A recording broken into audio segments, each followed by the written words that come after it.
Hello to all CENIMASTER lovers. Hope you enjoy watching. Let's get started. The story begins with a character named Will Graham. We see him inside a house where he encounters the first person and causes a certain artery to be cut, so that person dies slowly. He does this on purpose to make the person watch his wife being killed. Indeed, he shoots the wife, causing temporary paralysis until she dies. Will used to work as a special agent with the FBI and has an almost supernatural ability. In addition to his incredible intelligence, he can imagine what happened in any crime with 99.9% accuracy. This requires him to imagine himself in the place of the killer or murderer, as we saw earlier. I want to tell you that despite this ability and his incredible intelligence, he has a degree of autism. The crimes he used to solve and imagine greatly affected his psyche. He started having disturbing nightmares, which led him to quit this job, stop investigating crimes, and leave the FBI. Now, he only gives crime analysis lectures at an academy affiliated with the FBI to train others to be proficient in crime analysis. Currently, Will is explaining what happened in a crime to the students when Jack Crawford, an FBI agent specializing in behavioral sciences, approaches him for help. Jack informs him that 8 girls from 8 different colleges in Minnesota have been kidnapped. Strangely, they all share similar hair color, body type, height, weight, skin tone, and even age. Moreover, the kidnapper takes them on Fridays, so no one can report or file a case until Monday. When they arrive at the FBI headquarters, Jack shows Will a photo of the last kidnapped girl. Will says they should start with her because if any of the girls are still alive, it's her. If she dies, it will be too late. Indeed, they go to her house, and while talking to her family, Will imagines what happened as if he were standing there. He tells Jack that the kidnapper took her from this spot. Jack then calls his team to come and investigate. Will goes to the room with the kidnapped girl's father, and they are shocked to find a lifeless body on the bed, drenched in blood. When Jack imagines what happened, he realizes the killer brought the girl back and killed her on the bed. Later, Jack's team arrives, and one of them, a woman named Beverly Katz, tells them she found pieces of deer antlers in the wounds on the body. Will explains that deer antlers aid in rapid healing, and that the killer, for some reason, was obsessed with this. He also mentions that the killer seems highly disturbed and is likely to kill another victim. Jack goes to Will's house in Virginia and encounters a stray dog on the way, which he takes in because he loves dogs. That night, Will dreams of the dead girl's body lying next to him and floating, signaling the return of his nightmares. At the lab, the team finds a tiny metal shard in the dress of the corpse. We then see a girl getting out of a car and greeting a worker at a pipe factory. Meanwhile, Jack meets Dr. Alana Bloom, a psychiatrist who is responsible for Will's mental health. She cares deeply for Will and agrees to help ensure that the crimes he solves don't negatively affect him. She insists that Will should only deal with the cases from a distance to avoid being emotionally impacted. Jack agrees. Later, Will and Jack's team examine the corpse and are puzzled by the deep wounds on the body. Will imagines the scene and determines that the victim was hung on deer antlers, shocking everyone. They are even more surprised to learn the killer removed the victim's liver and then placed it back. Will speculates that the killer had a reason for not consuming her liver, possibly due to a defect. It is revealed that the liver had cancer, which is why the killer returned it. Next, we meet Hannibal Lecter. He is an excellent chef, a former surgeon who left surgery to become a psychiatrist. He speaks multiple languages, is skilled in combat, incredibly intelligent, wealthy, and a dream man for many women. We see Hannibal preparing food and getting ready to meet a new patient named Victor. Jack visits Hannibal, introduces himself, and asks for his help in psychological profiling because he is a talented psychiatrist. Dr. Bloom had recommended Hannibal to Jack. Since Bloom suggested him, Hannibal agrees immediately. The next day, Hannibal joins Jack and Will at the academy. Jack informs Will that Dr. Hannibal will assist in profiling the killer, which will be very helpful. Will notices that Hannibal is psychologically evaluating him and analyzing his personality, which annoys him, so he leaves. We then move to another murder in Minnesota. The killer had impaled a girl named Cassie on deer antlers and taken her lungs. Jackal Will says that the government suspects the killer is the Minnesota Shrike. The shrike is a nickname for a bird that impales or pierces its prey and collects their organs, consuming them when it desires. Will mentions that this is not the same criminal who kidnapped or killed the other 8 girls. The killer, dubbed the Shrike, likely has a daughter the same age as the victims. This idea doesn't sit well with him, so he abducts girls resembling his daughter. When he kills them, he uses all their body parts as he believes this honors them. However, if he kills just to take 1 or 2 organs, he feels guilt and cannot forgive himself. Additionally, when he kills, he doesn't leave the bodies in public. He likely has 1 or 2 houses or cabins where he takes the victims' bodies. This implies there is another killer, a copycat, who enjoys consuming human flesh, particularly women. That's why the lungs were taken. At this point, we see Hannibal cutting into some lungs. The next day, Hannibal joins Will, as Jack is busy, to continue investigating the case. Hannibal brings his own food, which Will eats and finds incredibly delicious. Later, they go to a pipe factory,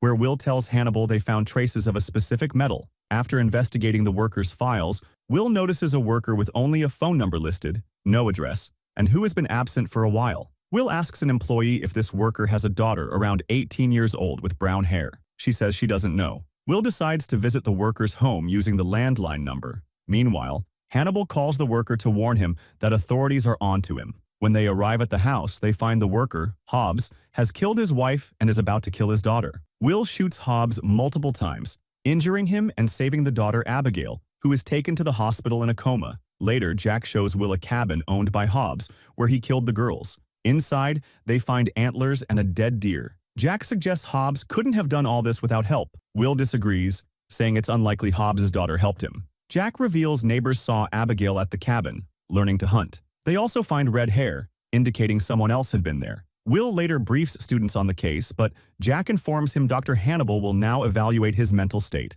Will resists, but Jack insists, citing Will's excessive shooting of Hobbs. Hannibal evaluates Will and declares him mentally stable and fit to solve crimes, likely to gain his trust. 3 children find a decomposing hand in the woods, leading to the discovery of 9 bodies buried in organic compost. The victims were buried alive, connected to IV lines to feed them, allowing fungi to grow in their bodies. A red-haired woman photographs the crime scene and asks about Will, learning he's a federal consultant. Will visualizes the killer burying the victims alive, but the stress of the case begins to affect him. One of the bodies, still alive, grabs Will's hand, shocking him. Will discusses this with Hannibal, who dismisses it as hallucinations and assures him the visions of Hobbs will fade. The red-haired woman, revealed as journalist Freddie Lowndes, secretly records their conversation. Hannibal confronts her, deletes the recording, and criticizes her unethical behavior. Afterwards, Hannibal invites Jack to dinner, where he serves him pork.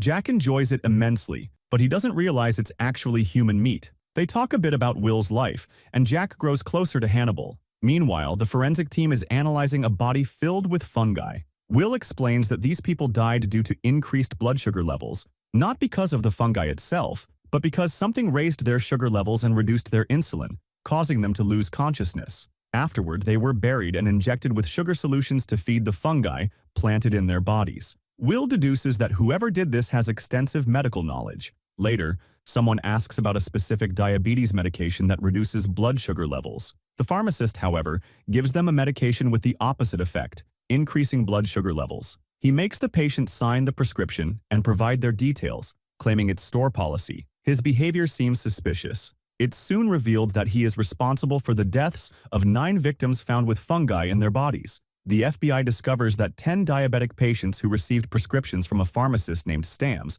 have gone missing. When they inquire about him, they find out he hasn't left the area yet. Jack searches his car, breaks the window, and finds a girl inside, barely alive and surrounded by soil. They rescue her. News about this case is later published on a website called chatter.com, exposing not only the capture of mentally ill individuals, but also how they're recruited with tempting salaries they can't refuse. This information upsets Will deeply. Hannibal, on the other hand, seems pleased, as if he orchestrated the leak. Jack warns Lowndes, the journalist, that she could face legal trouble and questions her sources. When she denies involvement, he reveals he found a strand of her hair at the crime scene and advises her to stay out of trouble. Afterward, the forensic investigator who trusted her realizes his mistake and admits he was the one feeding her information. Elsewhere, Will, while at the hospital with Abigail, hallucinates seeing a giant black stag. He doesn't understand its significance. Meanwhile, the suspended investigator, who was providing Lowndes with information, confronts her, feeling betrayed. Suddenly, the fugitive pharmacist Stams appears and shoots him in the head. Stams demands information about Will, claiming he wants to help him. Jack learns of this and discovers that Stams is heading to the hospital to bury Abigail and plant fungi in her body to connect with her and uncover the crimes she committed with her father. Stams, disguised as a nurse, kidnaps Abigail. Will confronts him, gets shot in the shoulder, but ultimately stops him. Stams's actions are revealed to stem from his mental illness. Later, a flashback shows Hobbs teaching his daughter how to hunt deer, emphasizing the importance of using every part of the animal. This philosophy extended to his victims, as he believed wasting any part of them was a crime. Abigail, waking from her coma, recalls these lessons. Dr. Bloom visits Abigail, bringing her clothes and music to comfort her. She later informs Jack that Abigail appears unusually normal despite her circumstances. Jack, however, believes Abigail knows the locations of the missing girls' bodies but advises against pressuring her. Will delivers a lecture about the killer, theorizing that the murderer is highly knowledgeable, follows crimes on chatter.com, and might even warn others before committing his crimes. He suspects the person who called to warn them earlier is the copycat killer they're searching for. Will and Hannibal visit Abigail, hoping to gather information, but she provides none. Returning to her home, they find the word cannibal written on her house. Abigail's friend Marissa reassures her she's not to blame, even if others think so. However, the brother of one of the victims accuses Abigail of luring his sister to her death. Marissa defends Abigail by hitting him with a rock. The next day, Abigail reveals that her father used their cabin to clean up after his crimes, crafting various items from the remains of his victims, which he sold online and in town. He believed in utilizing every part of his victims, considering it a sin to waste anything. Whoever kills becomes a criminal, and he believes that if he does not benefit from every part of the victims he kills, then he has committed a crime. This means that he was eating from them, so he tells her, certainly. Then they find drops of blood falling on her face from the ceiling. They go upstairs and find another corpse, brutally mutilated by Boron Rislin. This turns out to be Marissa's body. Will contacts Jack and tells him they discovered a new corpse, and the victim is Marissa, who was with Abigail as we saw earlier. Abigail is shocked when she learns about this. Will suspects Nicholas, who is Cassie's brother. Cassie was the last victim killed by Hobbs. However, Jack tells him it's not Nicholas. The person who killed this girl is the same one who killed Cassie, the copycat killer who imitates Hobbs. Later, Jack assigns Hannibal and Bloom to accompany Abigail to her house to collect her belongings and move her out of Minnesota entirely because she is currently in danger, especially after her friend's murder. While at the house, Abigail becomes distraught. When she cuts open one of the cushions, she finds it filled with the hair of the girls her father had killed. She is then surprised by Nicholas, who came to tell her he wasn't the one who killed her friend. As he tries to explain, she becomes anxious and scared, and in a panic, she stabs him in the stomach with a knife, killing him. Hannibal, unaware of what happened, hits Bloom on the head, causing her to lose consciousness. He then goes to Abigail and asks her what happened. She tells him she was defending herself but is shocked to realize that Nicholas was completely slaughtered, not just stabbed in the stomach. Hannibal tells her that the police will consider her an accomplice to her father's crimes. He offers to help her by hiding the body and not telling anyone. He convinces Bloom and the others that Nicholas attacked Abigail and hit Hannibal and Bloom on the head before escaping. Later, Abigail goes to Hannibal and tells him she wants to tell the truth and explain that she was defending herself. Hannibal frightens her, saying they will accuse her of killing her father and pin all the murders on her. She realizes Hannibal's true nature and confronts him, accusing him of being a serial killer just like her father. She tells him she will keep his secret if he keeps hers. What Abigail doesn't know is that Hannibal is far more dangerous than her father. Meanwhile, Hannibal visits Will's house to feed his dogs. He is seen holding Will's fishing lure and wrapping the line around it as if crafting something. Hannibal then invites Jack over for dinner and serves him rabbit meat. Jack jokes about how the rabbit must have run a lot before Hannibal caught it. However, the audience knows it's not rabbit meat at all. Abigail's relationship with Hannibal deepens, and she starts spending more time at his house, even eating with him regularly. One time, Hannibal gives her a drink laced with a mild sedative to help with her nightmares. She begins to feel strange after drinking it. Bloom visits Hannibal and tells him that Abigail is her patient, and he can't take her out of the hospital without her permission. Hannibal invites Bloom to dinner, and while they eat, Abigail feels as though she's sitting with her parents. The sedative's effect heightens this feeling. On a separate note, Will begins to experience strange episodes. One night, he wakes up walking on a road near his house in Virginia, still in his pajamas. This turns out to be real, not a dream. Police officers find him and return him home. Later, another gruesome crime is discovered involving a man and his wife. Their skin has been flayed, and their backs are displayed like wings. Will deduces that the killer believes he is turning his victims into angels to protect him. Hannibal hosts Jack and his wife for dinner again.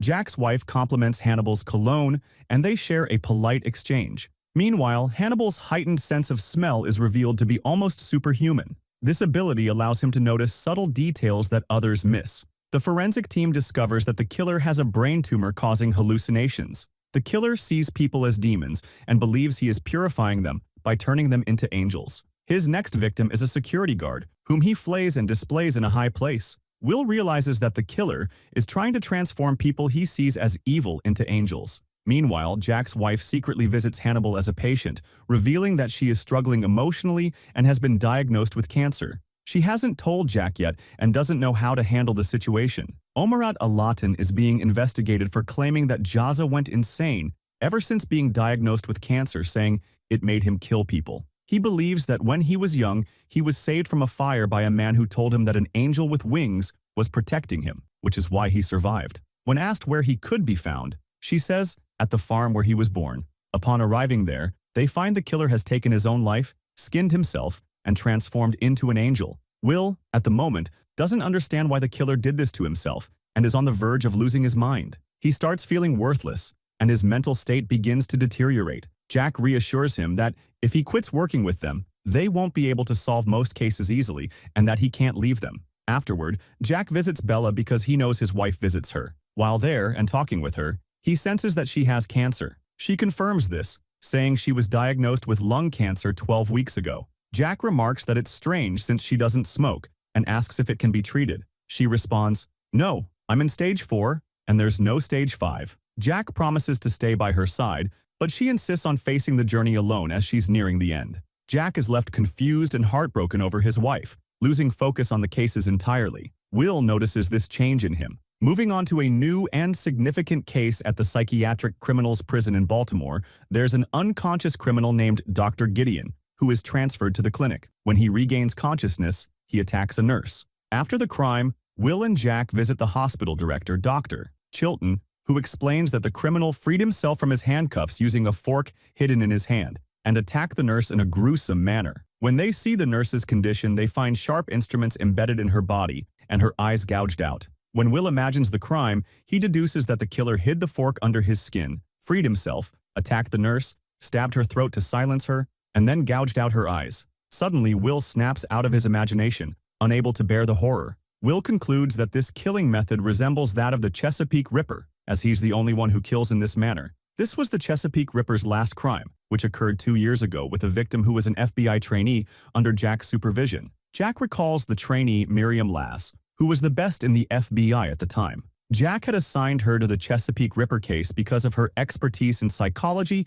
and criminology. He learns that the Ripper killed his last 2 victims within 6 days and suspects he might kill again soon. In the present, Dr. Bloom visits Dr. Gideon to determine if he's truly the Chesapeake Ripper or just pretending. Dr. Bloom, a brilliant psychologist, doubts his claims. Gideon insists he's the Ripper but provides no evidence. Bloom remains skeptical. Meanwhile, Jack confides in Hannibal about his fears of losing his wife, as she's everything to him. Hannibal reflects on the loss of someone dear to him, reminding Jack of Miriam Lass, who was tasked with finding the Ripper but became his last victim. Miriam had deduced that the Ripper was a skilled surgeon due to the precise removal of organs like the liver and thyroid. She also described him as intelligent and psychopathic, making him nearly impossible to catch. In the present, Jack tells Will he's convinced Gideon isn't the Ripper. He believes the Ripper deliberately orchestrated events to make people think Gideon was the killer. That night, Jack receives a call at 2 a.m. When he answers, he hears Miriam Lass apologizing and asking for help before the call ends.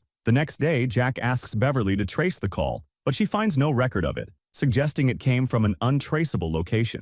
Jack realizes it wasn't Lass, but a recording of her voice made by the Ripper before her death. Jack, Will, and Bloom devise a plan to provoke the Ripper into revealing himself. They collaborate with a journalist to publish an article claiming Dr. Gideon is the Chesapeake Ripper. Knowing the Ripper's psychological profile, they anticipate this will anger him enough to commit another crime, giving them a chance to catch him. The journalist agrees, seeing the story as an opportunity to boost her newspaper's fame. The headline reads, "A psychopathic surgeon who is also a brutal serial killer. He killed many victims, and no one suspected him. And since he was imprisoned for 2 years, there were no crimes committed during that time until the last crime he committed in the hospital himself. This confirmed that he is the Chesapeake Ripper. All this talk is to provoke the real killer." Later, Jack receives a strange call at the center. And as usual, my friend, it was Miriam asking for help. This time, they trace the number and locate the place. When they arrive, they find the phone ringing, but it was held by a severed hand. That hand was Miriam's severed hand. Jack is shocked and goes to Hannibal, who then recalls the last time he saw Miriam 2 years ago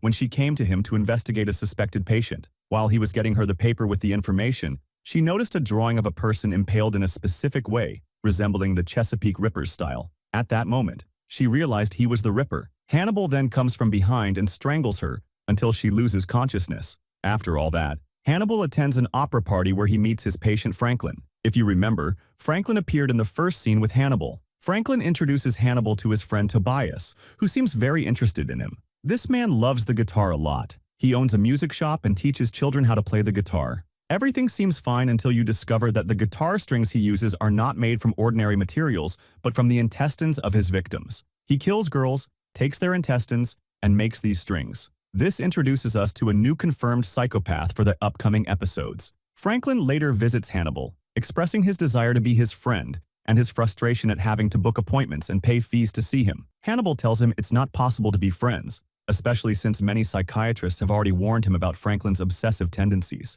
Later, we see Hannibal visiting a retired psychiatrist who treats only him. It's revealed that she doesn't know he's a killer, but helps him process his thoughts. Whenever Hannibal visits clinics, labs, or even law offices, he collects business cards. For instance, after visiting a doctor, he takes their card, follows them out of town, kills them, and harvests their organs. The forensic team finds bodies split in half with extracted organs, wondering why the killer would take a spleen, which isn't useful in organ trafficking. He eats them. Jack then tells Hannibal about a crime they are investigating, and Hannibal joins them. They find a victim in an ambulance, where the killer attempted to remove a kidney but failed. Hannibal, with his surgical skills, stops the bleeding, impressing everyone. This raises suspicions about him. Later, Hannibal hosts a dinner party where he jokingly tells his guests the food is not vegetarian. In reality, it's human meat. Jack and Will investigate a new crime where a victim is found at a music theater with a guitar embedded in their body. Will deduces that the killer played the victim's vocal cords like guitar strings. Tobias becomes the prime suspect, though Will remains unaware. Later, Will visits Hannibal to discuss the case. As he always does, Hannibal likes Will and wants to be his friend but fears being exposed. Franklin visits Hannibal again, talking about Tobias and mentioning that Tobias once said he wanted to play music on a living person's vocal cords. When a similar crime is reported, Franklin's at her house and was killed. Hannibal is happy because they've hidden the body. Jack says they found it buried in a snow so it's still intact. He wants Abigail to see it and identify it, even though Dr. Bloom objects, saying it will affect Abigail negatively. But Jack insists because he suspects her. They bring Abigail from the hospital, and she identifies the body, feeling accused by Jack. She cries and leaves. Back to our crime. After analyzing what happened, they suspect someone they investigated years ago. When they go to arrest the criminal, he's waiting for them at his house. He confesses to all his crimes, saying he's killed 51 people so far. He says his first victim was his girlfriend who betrayed him. Jack asks why he turned himself in. Will tells him they found out his girlfriend was pregnant with his child, not her husband's. She left him after finding out because she suspected he was mentally unstable. The man is shocked. Will then has a vision suspecting Abigail, but he's not sure. He goes to Hannibal, who confirms it and says he hid the body to protect Abigail. Hannibal justifies this by saying if the crime was pinned on Abigail, Jack would blame her for all her father's crimes. Will believes him, especially since he cares for Abigail and sees her as his own godfather. And Hannibal is like her spiritual fathers, you know. The next day, Hannibal tells Abigail that he knows what she did. She admits that she felt him knowing. But what no one else knows is that she was the one helping her father and luring all those girls to him so he could kill them. She explains that she had to do it because if she didn't, her father would have killed her. Hannibal tells her he had been waiting for her to say this for a long time because he was sure of it. Now, let's move to the new crime scene. We see a woman in her court, hearing a strange sound. Suddenly, someone pulls her under the bed. At that moment, Will tells Hannibal that he no longer feels time at all. He suddenly finds himself in a completely different place and time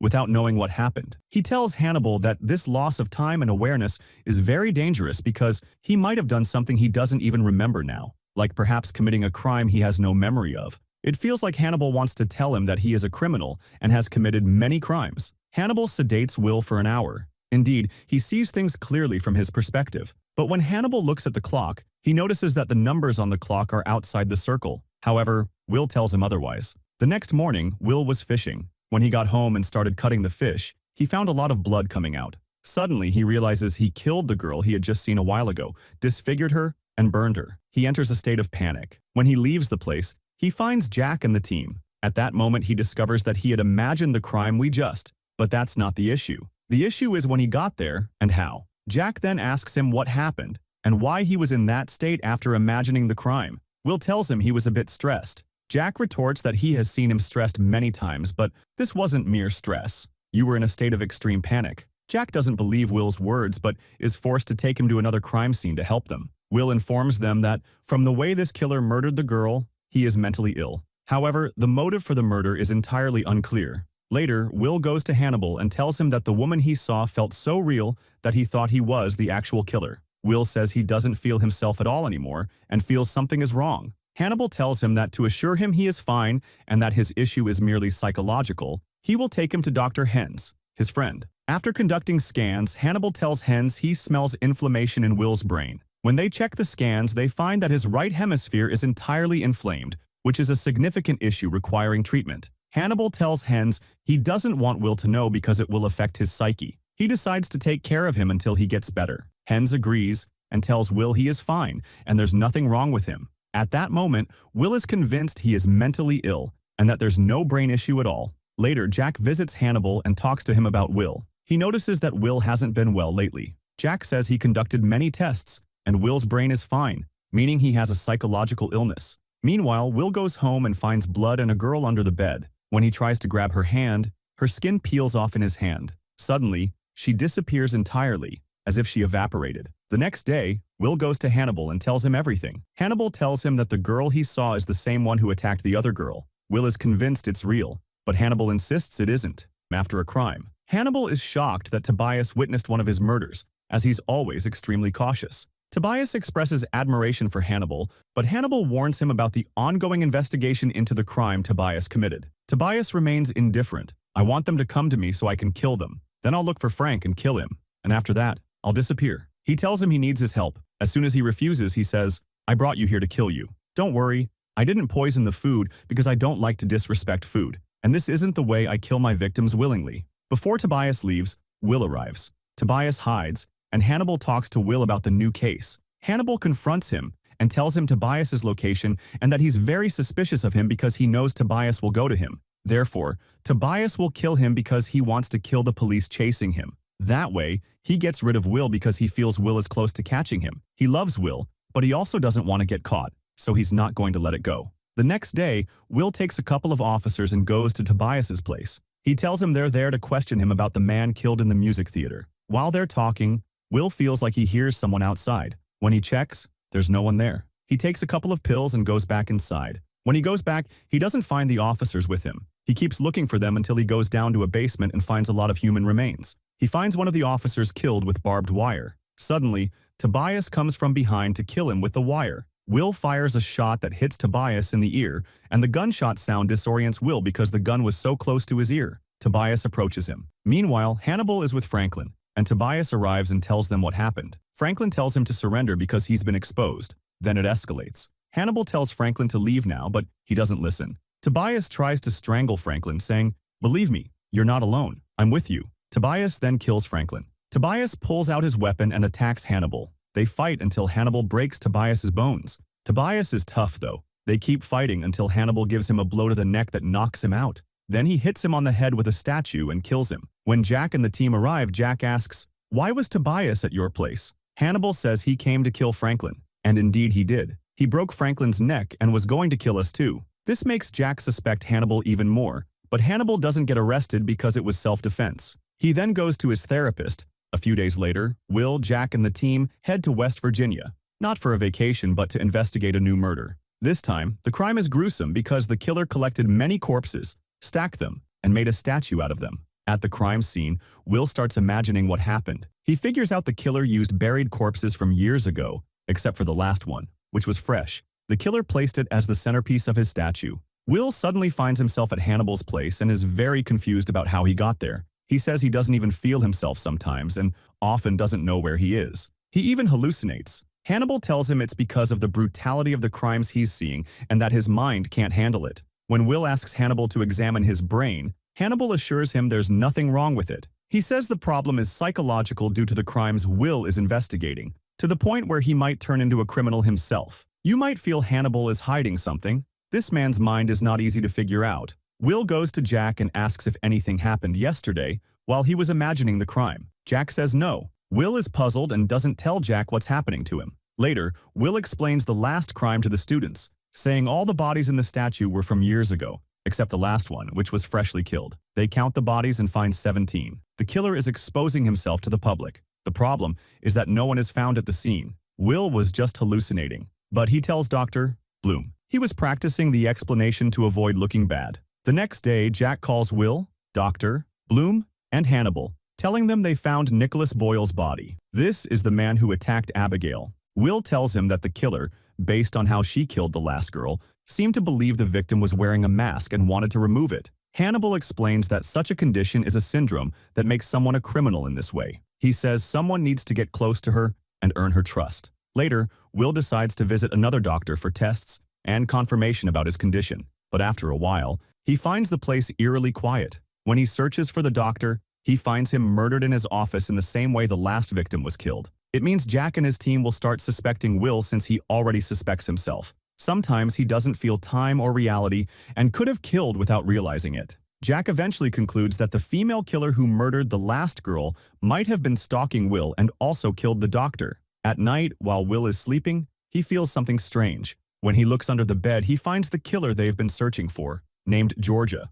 Will tries to gain her trust, as Hannibal advised, and convinces her he will help her. He takes her to the hospital in the morning, where they put her in a capsule to aid her recovery and breathing. We then see Georgia's memories, confirming she was indeed stalking Will. But she wasn't the doctor. She saw someone else, Hannibal himself, wearing a big bag and killing the doctor. Of course, the bag left no trace or fingerprints. The problem is, Georgia doesn't remember his face at all. At that moment, Hannibal gave her a weapon, placed it in her hand, and left. Dr. Gideon, who was on trial for killing the nurse we saw earlier. He is being transported in a vehicle with guards, but he later discovers that he has broken his thumb to escape from the handcuffs. He attacks the guards and escapes. Gideon then starts killing people randomly but doesn't keep their bodies. Will informs the team that Gideon is not the Chesapeake Ripper, but Dr. Frederick manipulated his mind until he convinced him that he was the Chesapeake Ripper acting like him. Freddie Lowndes meets with a famous psychiatrist who used to treat Dr. Gideon in the past. She tells him she wants an interview with him to collaborate with them.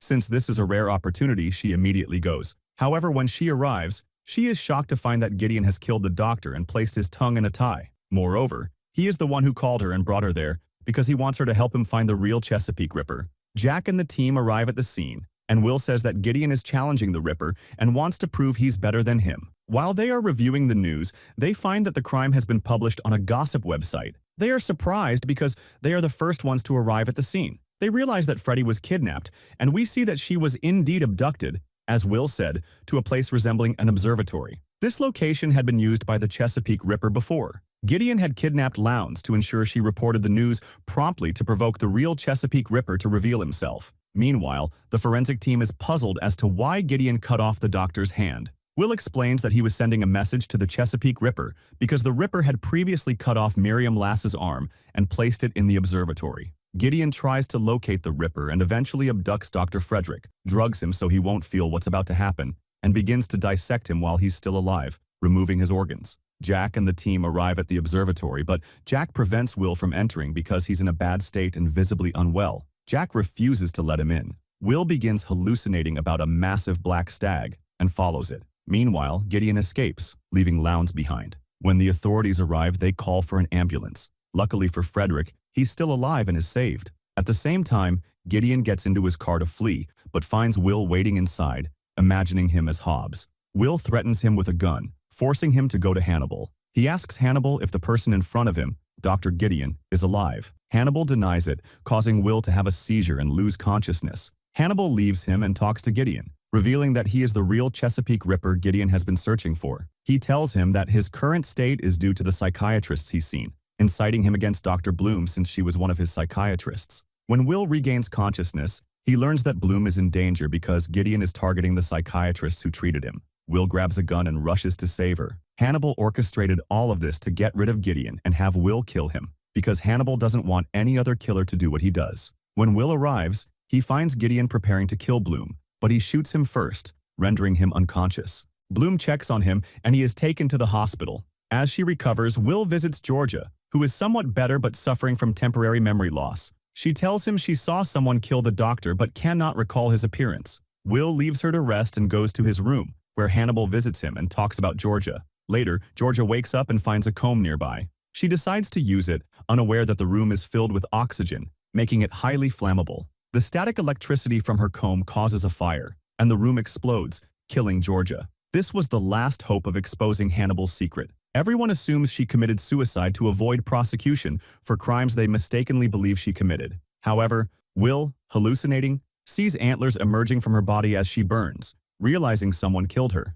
The next day, he tells Jack that Georgia didn't commit suicide, but was murdered by the same person who killed the doctor performing the autopsy. Jack is skeptical, but Will insists she was innocent and that the killer was afraid of her because she had seen him kill the doctor, even though she couldn't remember his face. Will examines the body and finds a piece of plastic, realizing it was used to kill Georgia in a way that mimicked Hobbs's killing method. This killer is the copycat we saw at the beginning of the series. Later, Jack visits Hannibal to discuss Will, sensing that Hannibal is hiding something. Jack then visits Hannibal's psychiatrist, introducing himself and expressing his suspicion that Hannibal is withholding information about a patient named Will, who works with the FBI. He asks her to share anything she knows, but she refuses, citing professional ethics. Meanwhile, Will visits Abigail in the hospital, discussing the killer and realizing the copycat killer has returned. He seeks her help. Hannibal talks to his psychiatrist about Jack's visit and insists he would never harm Will. Will, feeling mentally clear, tells Hannibal he's thinking clearly about the copycat killer. He realizes the killer didn't murder the doctor to frame Georgia, but to frame Will instead.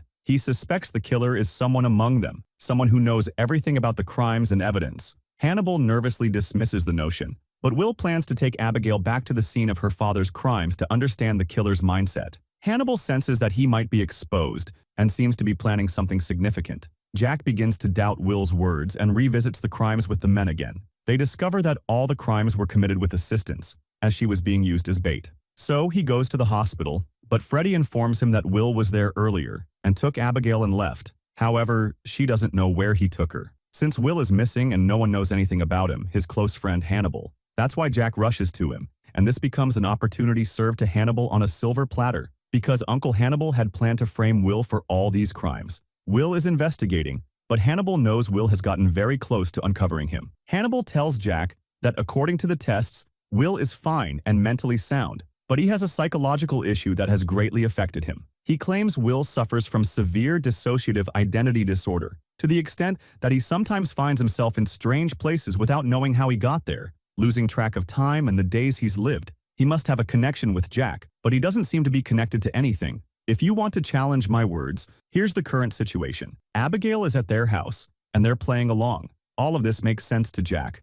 leaving him very upset, and he walks away. At that time, Will and Abigail had reached the cabin. Will went upstairs to the place where the deer antlers were previously discovered. He realizes that Abigail was the bait, and because of her, many girls had died. He wanted to kill her, but suddenly, he discovers that he was dreaming all along, and is still on the plane they were riding. The real problem is that Abigail had actually escaped from him because she was scared and worried about him. When she went to her house, she found Hannibal waiting there. She goes in, and he tells her not to worry. She says she never felt safe with him. Jack knows you were helping your father. He's coming to arrest you. Also, I want to tell you that I was the one who informed the copycat killer they're looking for. Not only that, but I am also the Chesapeake Ripper. I framed Will for all the crimes. Jack is going to arrest him. Hannibal apologizes to him for what he will do next. You know, before you harm someone, you must apologize. It's just good manners. He has principles too, you see. The real problem is what happens next. We see Will lying on a bed, bleeding, and someone approaches him. A human ear emerges from his mouth.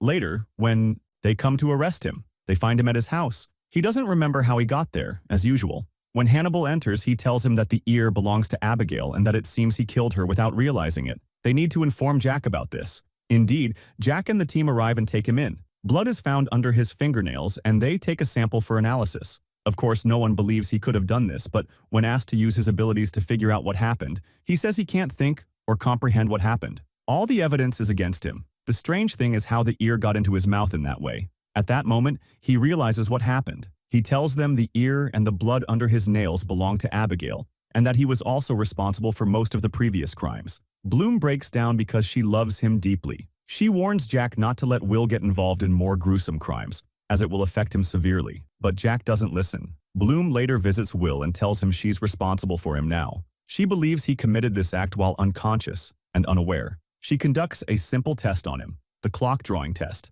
Will draws it, but it is irregular. This reassures Bloom because drawing an irregular clock suggests he has a functional disorder and truly doesn't perceive time. This is good news. However, during a search of his house, they find his hunting tools containing strange items. That something is that Hannibal crafted hunting tools for Will from the meat and bones of human victims Hannibal had killed. This means the crimes are pinned on Will. Jack confronts Will and tells him that, unfortunately, he has been framed for all the copycat killer's crimes and also the Chesapeake Ripper's murders. Will tells him that he hasn't felt this unwell in a long time and that he has felt off for a while. He admits that even if he committed crimes, it would be 1 or 2 or 3 at most, but all of them. Impossible. Someone must have set him up, and he will find out who. He warns Jack that the criminal is very close to them and knows everything, every detail about the crimes. This means it's someone from within their circle. Jack doesn't believe him. Later, Will is taken in a transport vehicle to the hospital for criminally insane individuals where Dr. Gideon was once held. During the ride,